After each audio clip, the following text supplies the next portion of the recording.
A very good day to you. I'm Hank Gross, MidHudsonNews.com. It's Wednesday, July 21st. The Parry Building at the Orange County Valley View Nursing Home in Goshen has been closed due to code non-compliance since 2008, and the county's exploring what it would take to bring it up to standard for reuse. The 60,000 square foot facility formerly housed 108 residents. The county's advisory committee learned on Tuesday that virtually every part of the building is in disrepair. Committee Chairman, County Legislator Jimmy O'Donnell, wants to know what it would cost to bring it up to code, but Legislature Minority Leader Michael Paduk says they should be focusing on the entire nursing home campus. We're supposed to be putting together a master plan.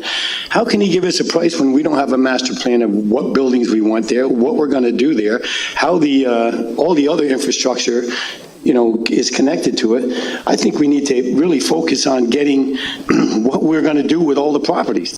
The county's end game at Valley View is to determine if underutilized areas of the property can be put to use for other health-related purposes.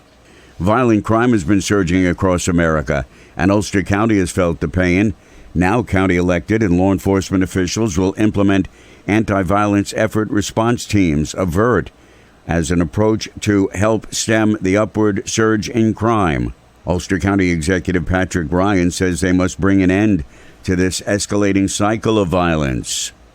They will be laser focused on really disrupting and ultimately ending this cycle of violence and violent crime across the county. I think a lot of us feel like we've been reacting and sort of constantly bombarded, but rather than continuing to react for what has really been this tit for tat escalation of shootings and other violent crime, AVERT is going to take a proactive approach. Ryan says the county's general fund will help pay for the services, and Kingston Mayor Stephen Noble will ask the city's Common Council to hire 3 new full-time cops to help fight with the effort. The SUNY Ulster 2021-22 budget of $27.3 million was approved by the county legislature last night. Meeting at the college campus in Stone Ridge, lawmakers approved the spending that includes no tuition hike, no layoffs, and no increase in the county's $6.4 million share. Lawmakers also approved a local law authorizing participation in the hunting pilot program for 12 and 13-year-old deer hunters. The Hudson Valley continues its economic recovery as unemployment in June declined by over 50% from the same month last year. The rate of joblessness dipped to 5.1% this June, signaling more people returning to the workforce. Orange County saw a June 2021 joblessness rate of 5.2%, down from 12.6% 1 year before. By a unanimous 7-0 vote, with 2 members absent, the Middletown Common Council last night voted to opt out of the sale of cannabis products and public consumption in the city.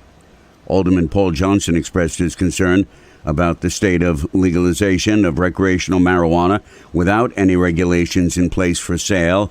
We have black and brown members of our society who were treated seemingly unfairly by the implementation of a law. So the solution to that is to take that person and facilitate that person's ability to be an entrepreneur in a cannabis store. To me, I find that to be condescending. Alderman Jerry Kleiner suggested the issue of opting out in the city should be up to public referendum. The owner of the 3.5-story former Class C leather building in Middletown has been given the green light to convert the former manufacturing and commercial building into 54 luxury apartments in the downtown area of the city. Attorney and developer Andrew Leiter said 32 of the apartments will be 2 bedrooms and 12 will be 1 bedrooms. Commercial space will be available on the ground floor. Tenants could include a cafe, he said. Leiter sees his project as one of the game changers as Middletown continues its renaissance. We'll have a modern rental building that will be at a new level, which is what the mayor wants. You see, we've got this now 3 college type thing. We have art, we have the med school from Toro, and we have the Chinese art school. Leiter says the apartments will be ideal for professors and for students to share. The entrepreneur bought the building for $4.4 million and anticipates spending $9 million in redeveloping it. City of Newburgh resident Joshua Williams was arraigned in Orange County Court on Tuesday on an indictment charging him with murder and other crimes in connection with the fatal shooting of a man on Liberty Street in Newburgh on September 19, 2020.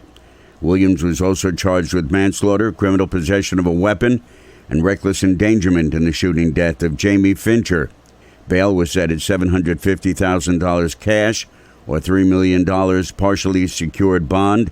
Williams had been wanted on an arrest warrant since June 10, 2021. Stay updated with local news all day online at MidHudsonNews.com. I'm Hank Gross.